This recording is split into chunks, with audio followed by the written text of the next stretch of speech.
As winter approaches, spare a thought for our ancestors who had to brave the seasons without oil, electricity, manufactured clothes or even insulated houses. Winter has always been the toughest season to survive.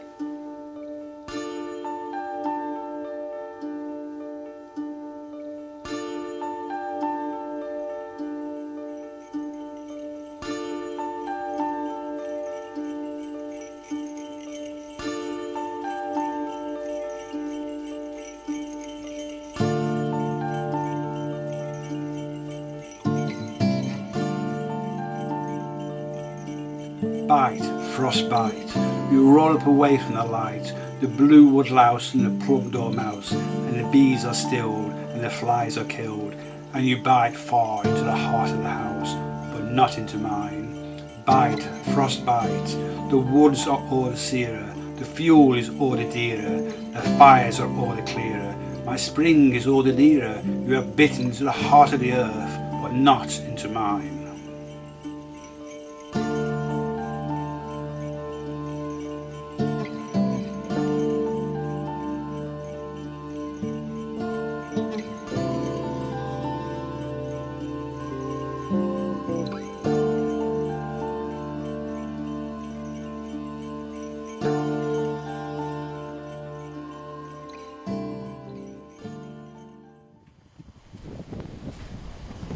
The end of December is the time in the Christian calendar when the birth of Jesus is traditionally celebrated.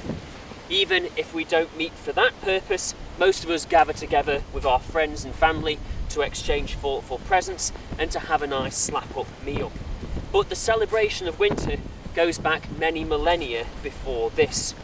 At this time, the 21st of December, known as the winter solstice, we have the shortest day of the year, where we have the least amount of light in the entirety of our calendar. Now, to us, it may seem like a very dark time of year, but it was probably very different to our prehistoric ancestors. Indeed, 4 millennia ago, they were building ancient monuments such as stone circles and tombs aligned to the celestial movements of the winter solstice. Stonehenge is a famous example, but more interesting is Newgrange, a chambered tomb in Ireland. Here, the passage that leads down into the centre of the tomb is illuminated with the midwinter sunrise. The light pierces what was once dark in an ancient celestial fertility rite. All of the people we have seen evidence of in this documentary had their own special ways of celebrating the winter solstice. The Romans had a festival called Saturnalia, which ran for 7 days from the 17th of December and was a time when the ordinary rules of the year were turned upside down. Masters became servants, servants became masters, and much fun ensued. The Norse knew this time as Yule. Like their pagan ancestors, the Vikings revered the sun and saw it as a wheel that changed the seasons. At midwinter, the Norsemen gathered with their families around bonfires to tell stories and drink ale. Next, we shall see a special plant which has always been a symbol of life in the dark winter months.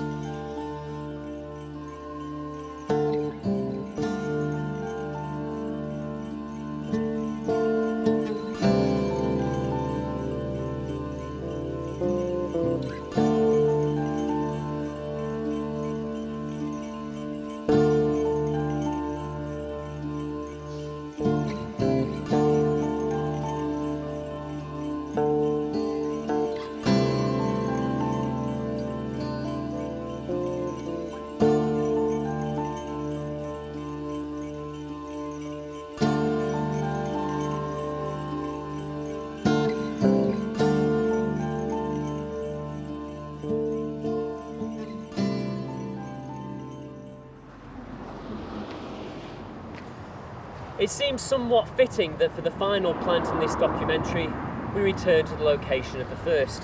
For here, we're only a few hundred metres south of the village of Cromford, where, high on the limestone crags above at the beginning of this documentary, we discovered the stinking hellebore. Behind me is another unusual plant. You may be able to see it as a green ball of leaves clinging onto the edge of that somewhat tumbled down tree. This is the festive plant known as mistletoe. In the Peak District, it's relatively rare, growing only in the southeast, the plant itself being much more common in the south of England. It has an interesting way of reproducing. It produces lovely little white berries that attract lots and lots of birds. But when the birds go to eat them, they find they are filled with a sticky, gluey kind of material along with the seed. The birds will munch a lot of them, but would end up with quite a few remnants stuck to the edges of their beaks. They will then fly off to another tree where this irritating substance is quickly wiped off on the nearest branch, therefore spreading the seed to another tree on which it may germinate. These berries were also one of the reasons why this was a sacred plant of the Celtic Druids. They believed the substance inside was the semen of the gods, and they used it in a lot of their fertility practices. This has passed down to us today, where you kiss a girl underneath the mistletoe. But maybe, thinking about its ancient origins, perhaps as you kiss the girl, she's hoping for a little bit more under your sprig of mistletoe.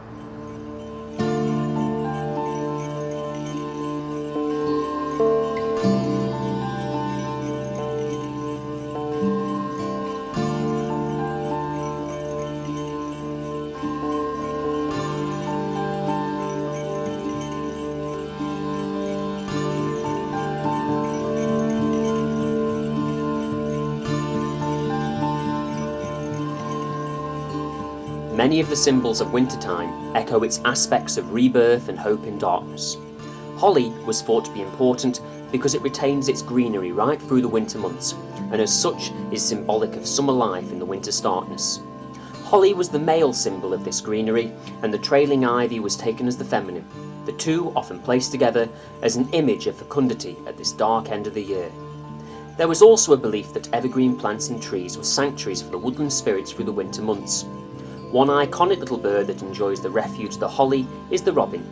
Originally called redbreast, robin was added on as an affectionate association with Robin Hood in the 16th century. Robins with their cheery red breasts adorn many of our Christmas cards, and the origin story for their coloration goes back to the time of Christ. It is said that the robin tried to remove the thorns from Jesus' head during the crucifixion, and from then on his breast was stained forever.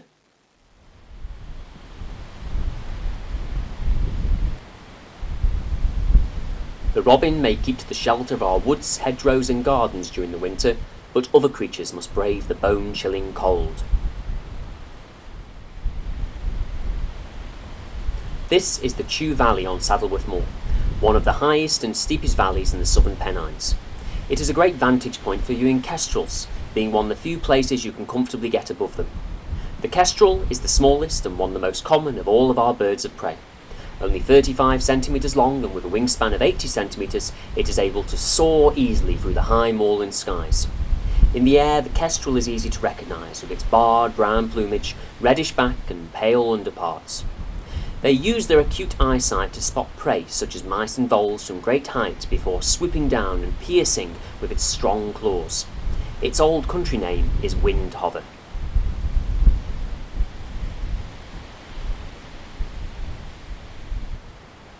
This kestrel has just spotted a small mammal. It cascades down into the long moor grass before taking it to a distant boulder to consume. The kestrels were once hunted severely by gamekeepers, but now their consumption of rats and mice is appreciated and they are no longer persecuted.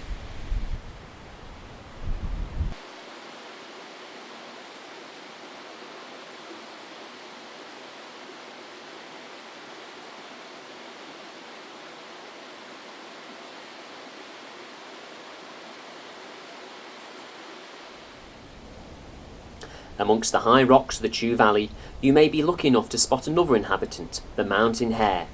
Once residents of the Peak District, they died out around 6,000 years ago, but were reintroduced from a surviving population in the Scottish Cairngorms in the 1870s for sporting purposes, and have since thrived. From a population of a few dozen, there are now over 1,000 stretching across the high moors from Black Hill to Kinder and the Derwent.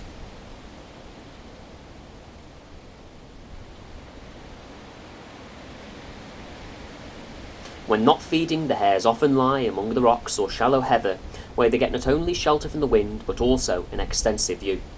Foxes are their natural predators, but more are probably killed on the roads each year than eaten wild.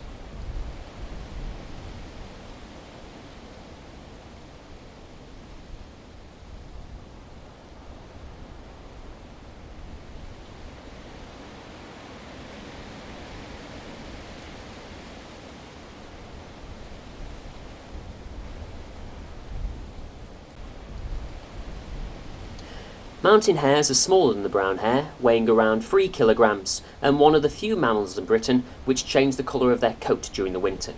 When the snow lies thick, they are very hard to spot, but now when it is melted, they are much easier to observe. Mountain hares have thrived on the Peak District's heather moorlands because of the estate's management schemes. Selected burning on a rotational cycle means there are always taller patches of vegetation for cover, along with rich young shoots for them to eat.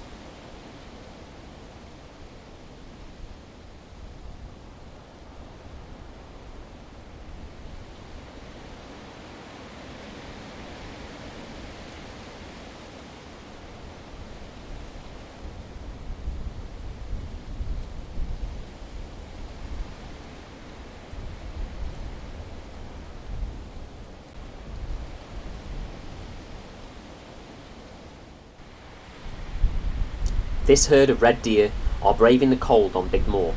It's a huge area to roam, and they quickly flee when a stranger appears on the horizon. In the ancient Celtic religion, the stag was a symbol for the god Cernunnos, the Horned One. Cernunnos was often portrayed with antlers himself, and was a god of the forest and wild animals. William Shakespeare wrote of him, "There an old tale goes, that Herne the Hunter, sometime a keeper here in Windsor Forest, doth all the winter time, at still midnight, walk round about an oak with great ragged horns." On the high tops, one creature gathers in larger numbers than any deer herd.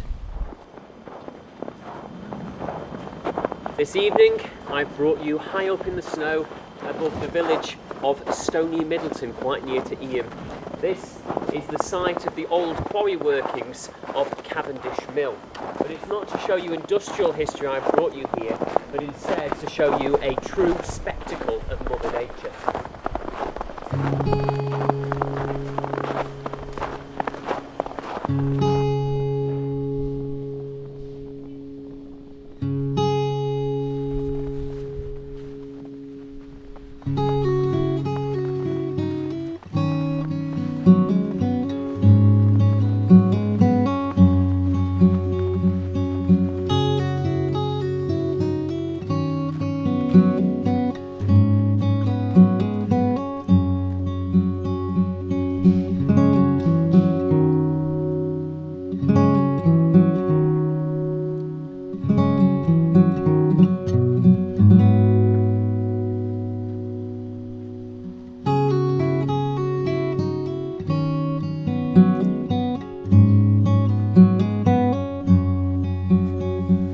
During winter, dark clouds begin to form in the skies above our fields, woodlands and reed beds, but they are no ordinary clouds.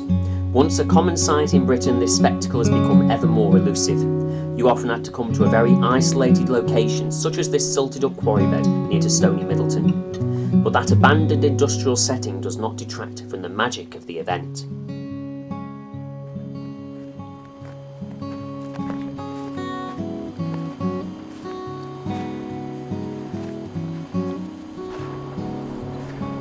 What I'm hoping will happen is that in a few minutes some small flocks of birds are going to arrive to go to roost here. But fingers crossed they aren't going to settle, and instead more and more birds will join their ranks until we see one of the greatest aerial avian displays imaginable. This is going to be, I hope, a murmuration of starlings. When they all come together, they form huge flocks and can do amazing aerial acrobatics. Scientists and biologists are still trying to understand the patterns behind this flight. We think it could be to do with predatory birds, such as peregrine falcons nearby, but towards the end of the murmuration, they should start to plummet down to roost in this massive reed bed.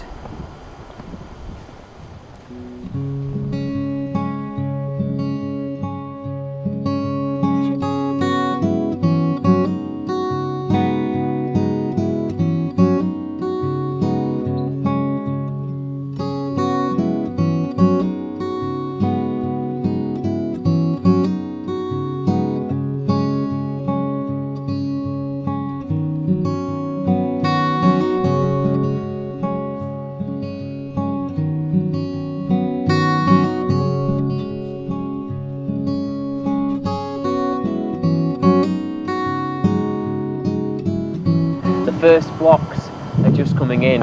You get this big swoosh over the top of your head, and then hundreds are joined with hundreds more, and then hundreds more, and slowly they're circling around. I mean, it really is bitterly cold now, so I don't know whether they're going to fully mermaid. Keep our fingers crossed. It's just an absolutely incredible sight, especially with this beautiful sunset. And there they go, swooping around the marsh.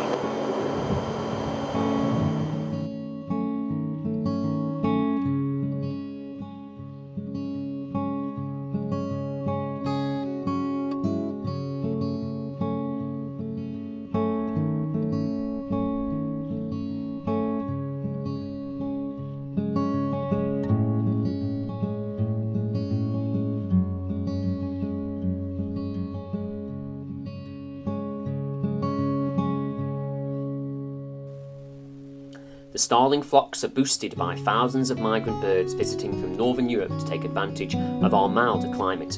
Sometimes flocks can be hundreds of thousands strong, so big that they can be detected on radar.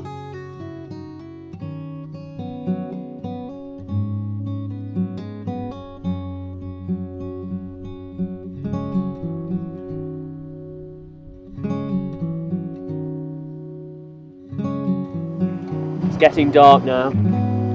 The odd flock of a few hundred keeps coming into roost, but sadly it doesn't look like there's going to be murmuration tonight. There's not even been any thousands of starlings like I've sometimes seen before. But luckily I was filming then, and luckily I'm still going to keep on coming back until I get you the footage that you really want to see.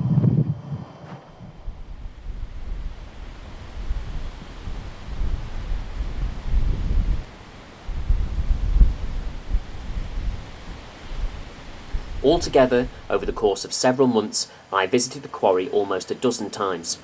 The very first time the area was thick with mist and gave an extremely eerie experience as waves of starlings flew overhead out of the dense grey cloud.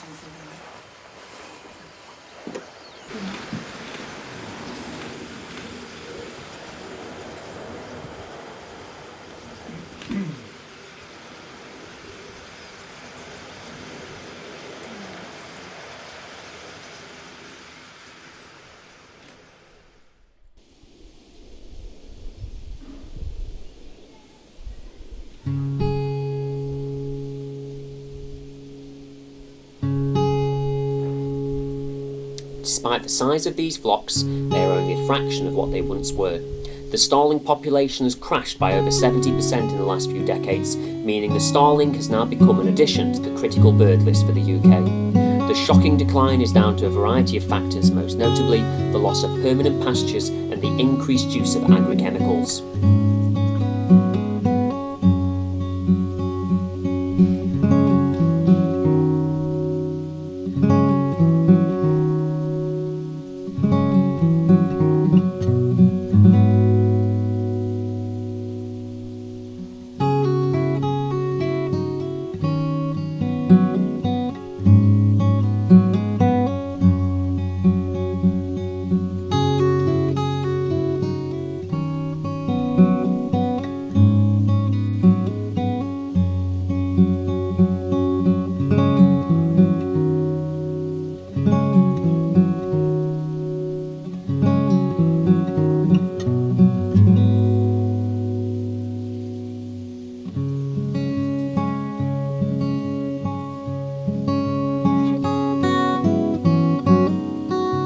Strangely, the flocks that appear at Stony Middleton very rarely murmurate.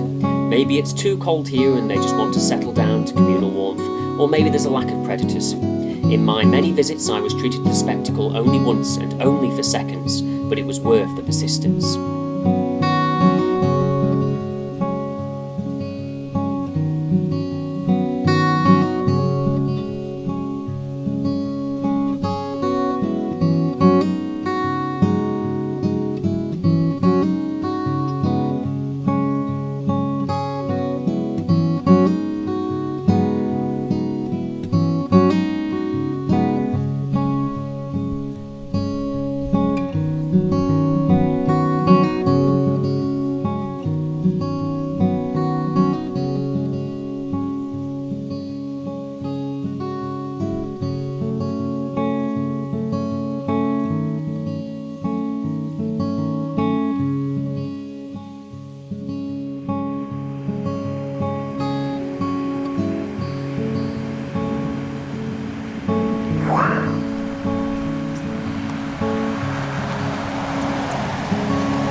I know that I promised mistletoe was the last plant, but I couldn't resist finishing with one really unique specimen. It belongs to one of the oldest plant families in the world, first colonising the land over 500 million years ago, long before the dinosaurs ever walked the earth. In 1883, a Manchester pharmacist named G.A. Holt was exploring a tributary of the River Wye. His great passion was mosses, and in these dank depths he was hoping he could find his fair share of rare ones. When partway down the valley he heard the roaring sound of a torrent of water. Knowing how much these plants love to be wet and sheltered, he scrambled down the valley side in the hopes of finding something unusual. In fact, what he found would blow him away.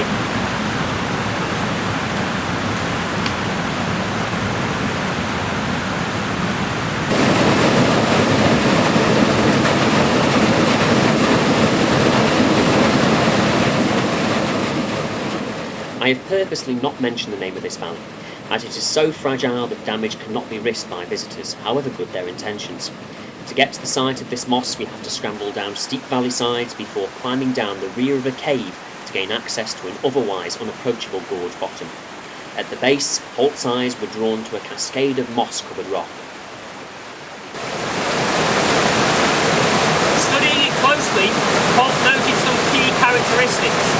It forms a pale green dendritic mat across the limestone, looking like tiny fir trees growing out of the rock. The stems themselves are triangular, and each tip is coarsely toothed. He realised he'd discovered a brand new species, Derbyshire feather moss. It grows on only this 3 square metres of rock in the entirety of the world. Although it takes on a dark green when it's covered with water, it can also appeal pale and ghostly white. This is from calcite secretions from the water that's coming from deep underground in the limestone rocks.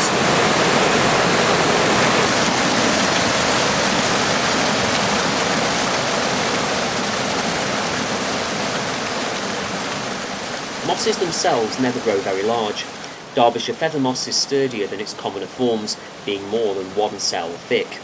Having no vascular system, mosses are unable to transport water or nutrients over any significant distance.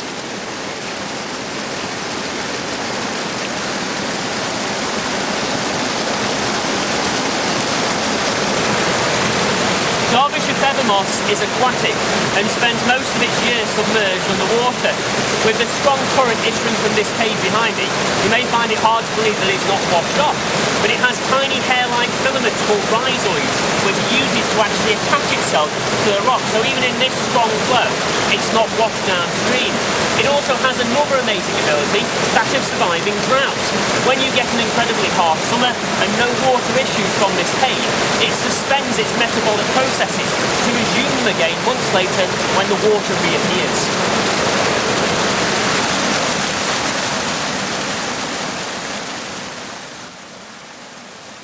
Microscopic analysis also revealed another strange feature. Most mosses have male and female sex organs on separate plants. The Derbyshire feather moss is only male. None of the plants in the dale have any female reproductive features. The little growth that does occur here will be only vegetative. It is an open question as to whether any females are waiting to be found, or this is an evolutionary dead end. Derbyshire feather moss is one of only 4 bryophytes on the World Red List.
late January.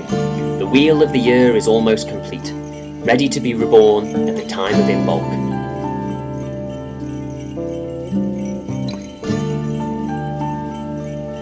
Before our journey is complete and we begin our own personal next stage, let us make one last pilgrimage together to the windswept summit of Black Rocks.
The view from the summit of Black Rocks must be one of the most awe-inspiring in the whole of the Peak District. But more than just a picture postcard, this landscape bears the marks of millennia of time, each one shaping how we see, think and feel about the landscape today. The view from here takes in countless centuries. Below us is Willersley Castle and the remains of Arkrights Mills where we started this documentary. Amongst the trees above Matlock is the Royal Cumberland and Wapping Mine Complex, and the vast hillsides in the distance mark the edge of the Great Chatsworth Estate, themselves changing the landscape for miles and miles around.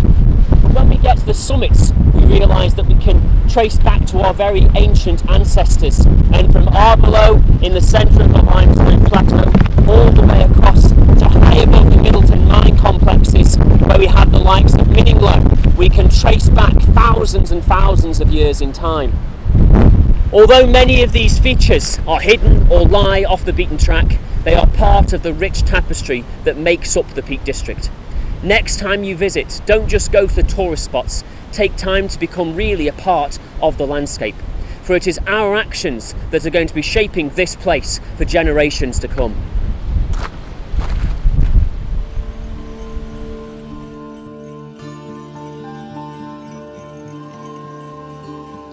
All of our partings contain within them the possibility of meeting again, in other places, in other times. So excuse me if I do not say goodbye. We're a part of this place, and we will pass this way again.